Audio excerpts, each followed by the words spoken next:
Good morning, Richard. Lisa, if you can hear me, good morning to you as well. Okay, can you hear me now? Yes, sir. Great. Am I the first one to show up? Lisa Carter has shown up. Okay.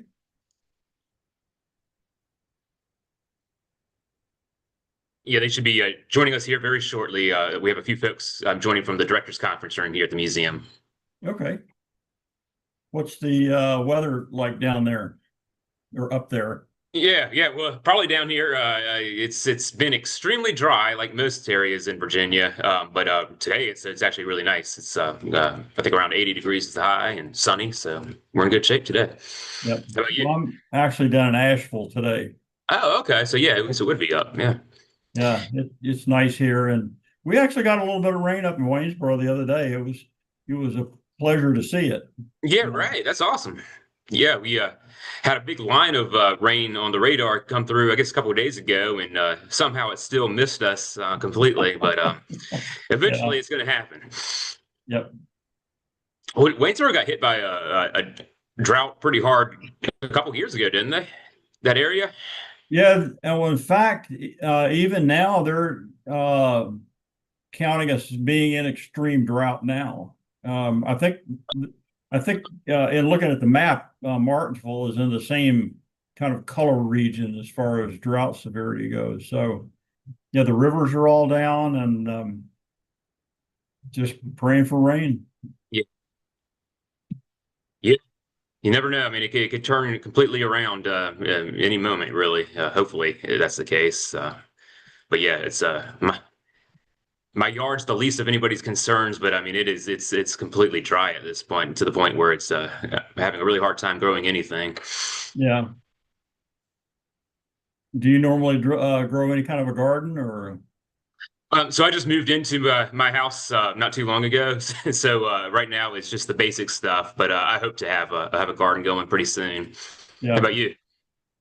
I've got some shrubbery and flower gardens and that kind of thing. And then back in the backyard, I built a couple of 4x8 planter boxes. And so I've got two tomatoes, couple squash plants, and a few little just stuff like that, just kind of poking around at it. Good stuff. Hope to get started here pretty soon. Okay. Yep.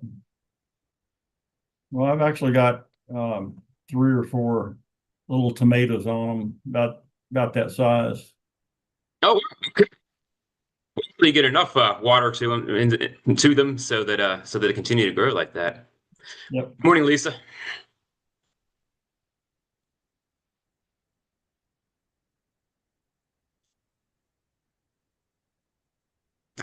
Good morning, David. Morning. Um, Several folks, including Joe, should be joining us here shortly from the directors' conference room, and then we can go ahead and get started.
Hi, can you hear me this time? This is Lisa.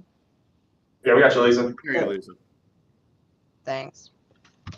This might be the most widespread group of trustees we've ever had. I mean, Dixon, Asheville, David, I can't remember where you're at. Tom, And either. at Dave? I'm not in Kansas anymore. Actually, I am in Kansas. Good park, Alexander.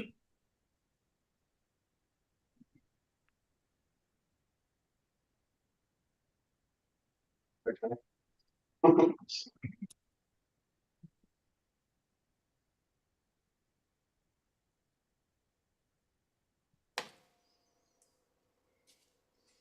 We are live, aren't we? All right. You are. Sir, we're live. I'll go ahead and call the meeting to order then of our facilities committee. And I know our first, well, let's see, what is our agenda? Can you share a screen with agenda? We just need to log on to email to do that, Tom. So,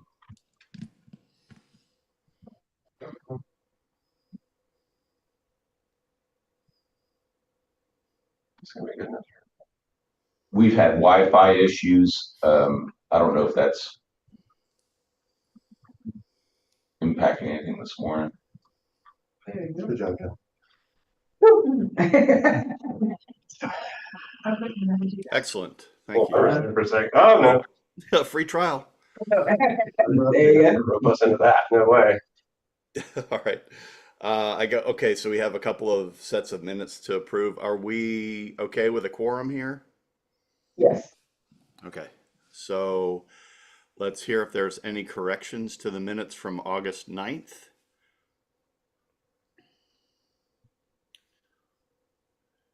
Hearing none, those minutes are approved. And how about the minutes from November 15th?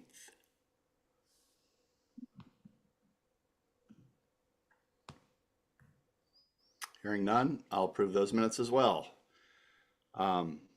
So we'll hear about ongoing projects, and I guess Joe or Jonathan. Sure, I'll let Tim talk about the status of Douglas Avenue, which of course has been long term, but continuing to make progress. So, Tim. Yes, right now, we're in the first phase of Douglas Avenue now. We've had an asbestos abatement team come over and do an assessment. The report, we haven't gotten back yet, Jonathan? Yeah, So the next step is to actually put those recommendations into place and start that project going forward.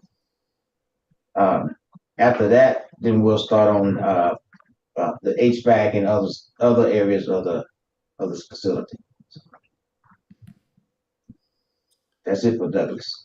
Okay, any questions about Douglas? I guess my only question would be if we're still coordinating with curators on identifying spaces for different collections. And nothing new on that, Tom. They recognize that this is coming. And I think we've got a pretty good handle on, Marshall has been very good about keeping a log of the requests of curators, and the different spaces, the room numbers that they're going to use when the building's available. Very good. Any questions, Lisa? Yeah, this is Lisa. I think last time we were told the asbestos issues weren't that bad. I think maybe that was from a draft report or something. Is there new news or they're still not that bad? no, they're still not that bad. We got the working drawings currently in with Department of General Services. We submitted those 2 weeks ago, so they're processing that. As you guys remember, we pulled the asbestos out of the project. So instead of the encapsulation, we're doing the full remediation. So that requires, it's similar to it's its own project. So it's similar to like a roofing project or a full Waynesburg project where you have to go through all the working drawings and stuff. So we're at the working drawings phase. Then, as you guys know, we'll put that out for bid as soon as that comes back. So the architect estimated between $35,000 and $40,000 for that. So we should be, as you know, it's maintenance reserve, so funds are available. We'll put it out for bid and then turn it around as quickly as possible. And then the next step would be to evaluate the boilers and then jump on the HVAC. Okay, well, I'm glad it's not as bad, and that sounds like a great price. And I'm also really glad we're just getting rid of it instead of trying to, cover it up or something. So good job, team. Thank you. Yeah, we all agree with you on that one. Any other questions or comments about the Douglas Avenue facility? I guess one thing I want to think about is whether or not to engage research and collections again in a floor plan, or has that not changed and maybe we don't need to do that? Um, to be blunt with you, Tom, I don't know that that's the best use of our time at this point, Okay. just because of the work that was done previously, as well as the fact that we've got some time before the building becomes fully available for collection. Good. And Marshall seems to be on top of it with responding to curators, so I don't think we need to. Oh yeah, yeah. I think we're good there. All right. Let's move to library and hallway renovation then. Ryan? Yeah, so a lot of progress. For the library itself, we've done the painting. Tim and his team did the painting. Looks great. We've got a contract for track lighting. So obviously, being a special exhibit gallery, we want to make sure everything's, whatever future exhibits are in there, we have proper lighting. So we have a contract with Shively Electric. We just found out that they are interested in starting work either late next week or the following week. So obviously we, getting to go ahead, coordinate with them on time and days and whatnot. So shouldn't be too long of a process, but that'll be a fully functional exhibit space at that point. As far as flooring, we went through the bid process through maintenance reserve. So both the library space, which is going to be the future temporary exhibit space, obviously, and then the hallway will have the same flooring. So Lila did a lot of research, did a lot of planning for that. It's going to be a luxury vinyl plank flooring in a light wood color. It's going to look great, durable, easy to clean. It's going to be a whole new look. So we, along with the stairway landings, so that's also a similar vinyl tile. So that's going to be replaced as well as part of that same maintenance reserve project. And the first delivery of that flooring came in already. So same company's doing flooring for both areas. So hopefully within the next month, we're going to see a lot of visual progress. So that's very exciting.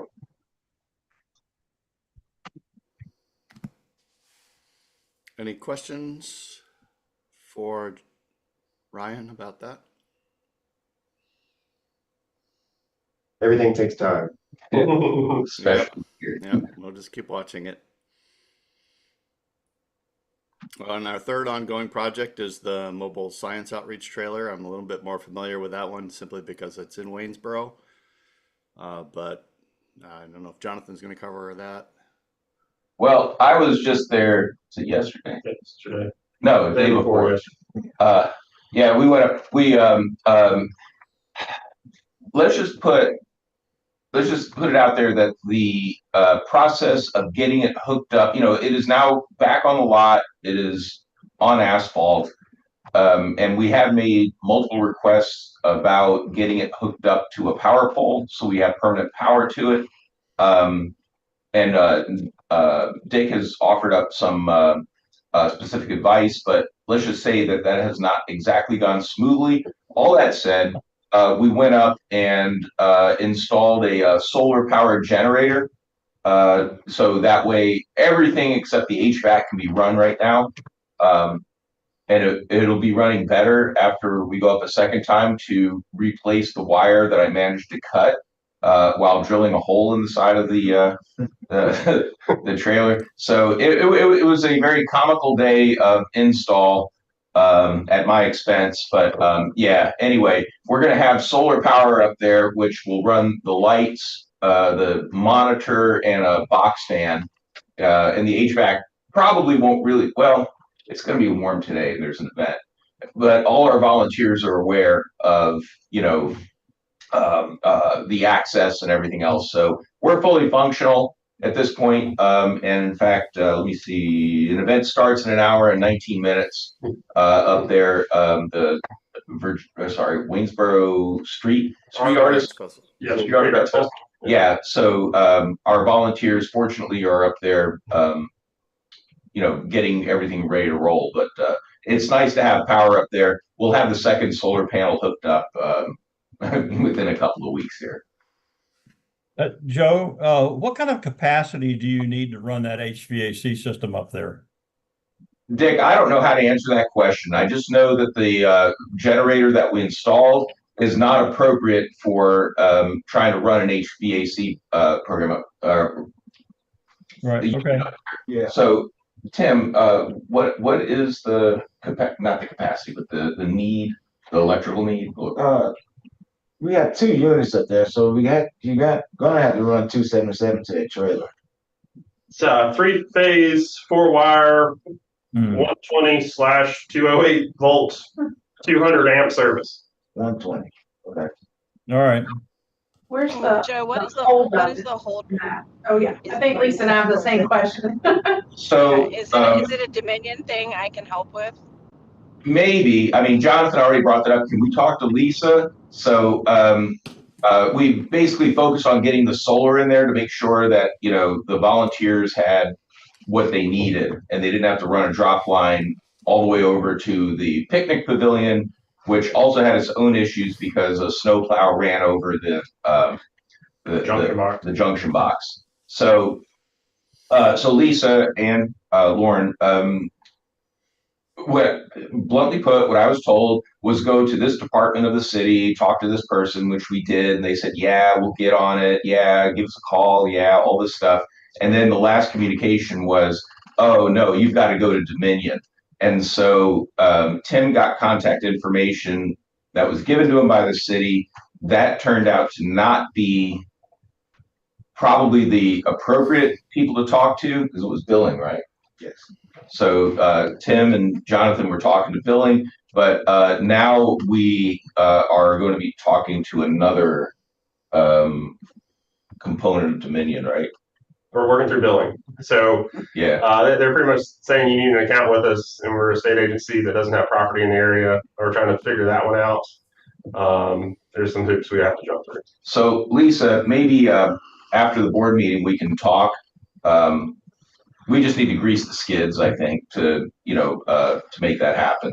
But in the meantime, the generator will make it usable. It's just that once June and July roll around, by about noon, 1 o'clock, there's no way we can be bringing guests through it. It's just not tenable. Okay, well, I'm happy to help however I can. So just get in touch with me on Monday or after the board meeting, and I will help. Thank you.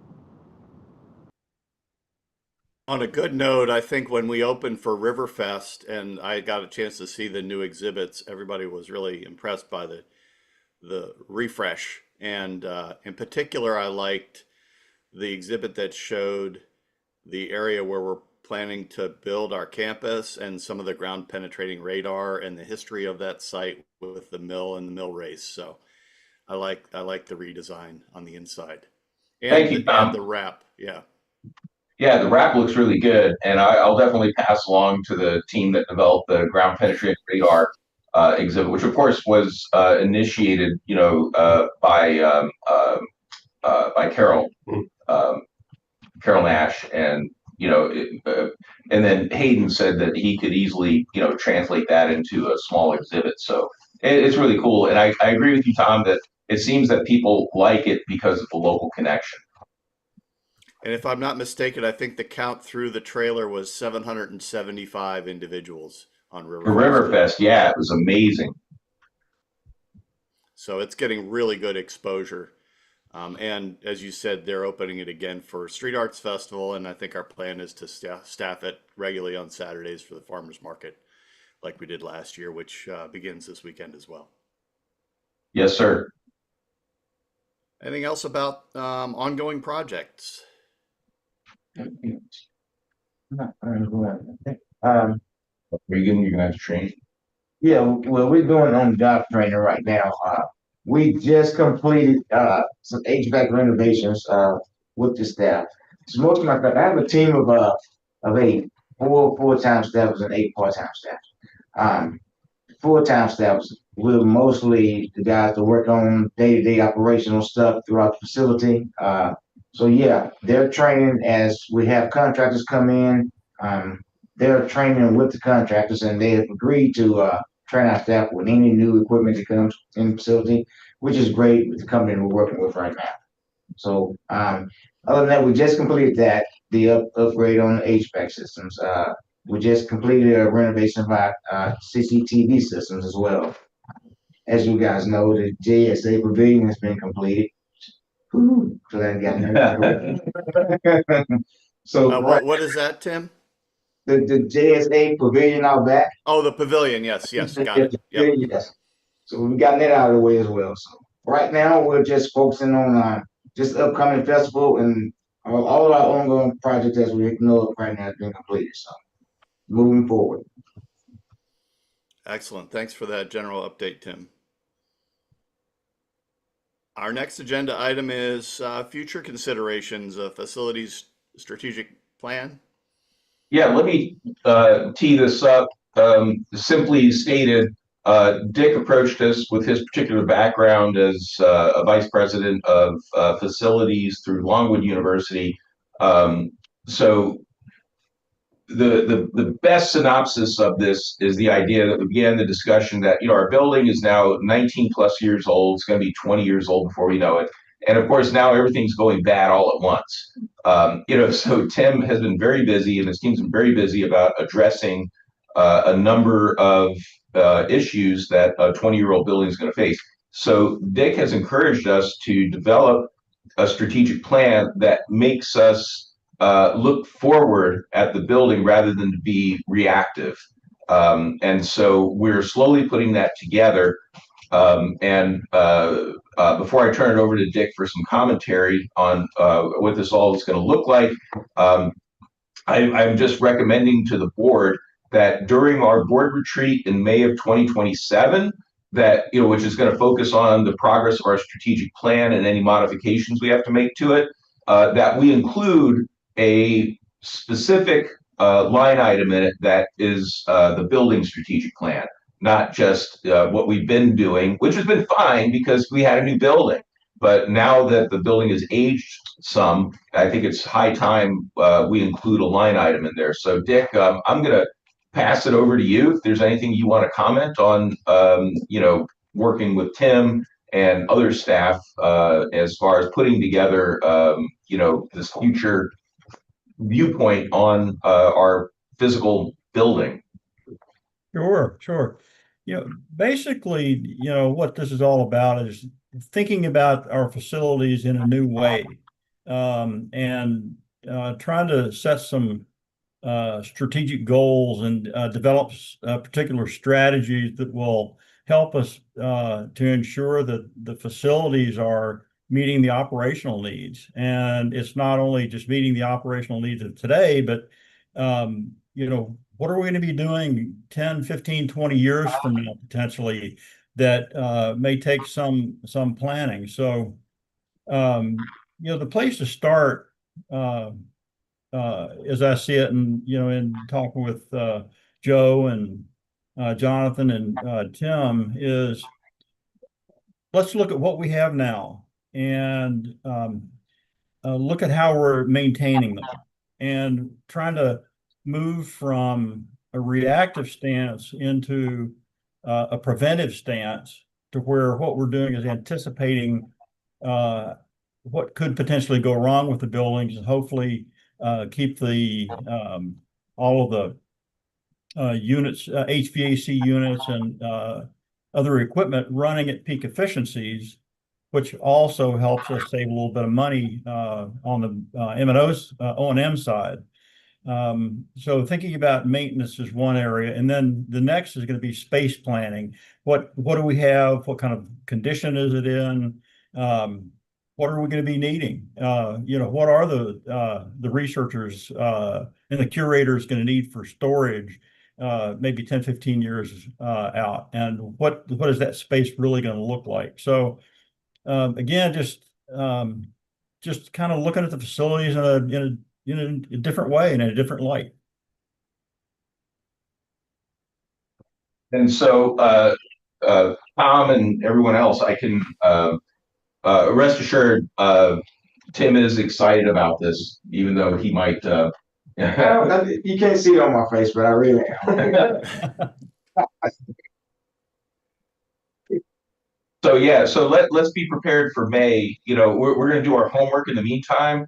I know Joel, he's back from leave next week. Yes. So Joel Clifton, longtime staffer for Tim, is going to be busy pulling together a lot of the specific data that we have. It's all in disparate files, right? But the idea is we're going to piece this all together so we understand, for instance, what are the specific components that are part of our HVAC system, part of our lighting system, part of whatever other system that we are dealing with. And not only that, but what is the life expectancy? When was the last time it was serviced? What was the last time it was replaced? And that will allow us to look ahead and anticipate what needs to be done rather than, again, as I've mentioned, sit back and wait for something to deteriorate. I think that Well sounds said. great, and I agree that it's a good topic for our strategic discussion in May of 2027. So let's do some homework, and if there's anything that the committee needs to address in advance of that, let's put that on our agenda as a ongoing discussion topic. I guess we're to open discussion. I want to pay attention to our time. So if you could drop the share, Jonathan, then we can see everybody. I think the only thing that I wanted to bring up is I will be able to attend the beginning of the board meeting, but I may not be able to deliver our facilities committee report. And I think perhaps the most important thing to bring forth is this topic of facilities plan. So if Dick would be willing to bring that to the general board, that would be great. Anything else I'll for be open happy to do discussion? that. What time during about what time during the meeting will that be, Joe? Probably about midway. I would imagine sometime around somewhere around 10:45 or so. No real way to say for sure. Okay, that should work. I have to be at the funeral at 1, and it'll take me at least an hour to get there from where I am. So um, I'll stick around for that, and then I'll probably have to bail out right after that. Understood. And I'll mention to Melanie, she has the ability, of course, to modify the order of elements. So maybe we bring facilities closer to the beginning, like say right after our staff introductions and deep dive that we normally do. And then that way there should be no time conflict. Sure. Okay. Excellent. Thank you. Appreciate that, Dick and Joe. David. Yeah, maybe I should have brought up earlier, but as far as Douglas Avenue goes, sounds like it's ongoing as far as how the use of the different rooms are going to be in consultation with the curators and so forth. Is there some way to get a periodic updates about the rooms and how they're going to be used? 'Cause I haven't seen a design for a while. Yeah. Why don't we plan on the August meeting, excuse me. Why don't we plan at the August meeting to bring Marshall in, as he's been kind of, I don't want to say the gatekeeper, but he's just been the kind of central person that's been absorbing all of that information and keeping a map of the various spaces and so forth. And it's all going to shift because, right now we have 3 large rooms that are dedicated to conserving the library, where we've installed window units. We've also got 2 taxidermy rooms. Is it 2? Yes. We have 2 taxidermy rooms and everything, and all of that's got to be moved when it comes time for the internal renovations and so forth. So we've got a lot of flexibility in terms of where things finally end up. And then, of course, when it comes to the library, everything's in boxes right now, but we've got all the shelving over there. So the idea is that we're going to reconstitute the shelving, which is going to reduce the number of rooms that is needed for that. So Dave, you understand what I'm saying, so I think at this point it would be helpful to have Marshall kind of give the map of where things are at and what curators are envisioning over there. And I just want to say, outright, the building will serve multiple purposes when it's all said and done. But the impetus, the motivation behind investing our time and effort and money into Douglas Avenue is for collections. So I think it's high time we go ahead and bring Marshall into this conversation. It also never hurts to give a little tip of the hat to a young guy who's been working hard for us behind the scenes, and I think this will be a nice kind of vindication of the effort that he's been putting in. So we'll get him on the docket for the August meeting. Okay, thank you very much. Thank you. You got that down? I'll forget. Anything else This for is- open discussion? Yeah, this is Lisa. Can you guys hear me? Yep. So on the facility strategic plan, I think that's amazing. And when we bring it up in the larger board meeting, I would suggest that we make it a little personal for people, kind of along the lines of a safety message. I mean, the museum definitely needs this overall facility strategic plan. But honestly, each of us should have something like this for our house. I mean, like, I should know the age of my 3 HVAC units. I should have a little folder. So that might make it more interesting for people. Also, I think it's just a good message to send out there to the world that we all should have our, quote, house in order. Thank you. Good suggestion.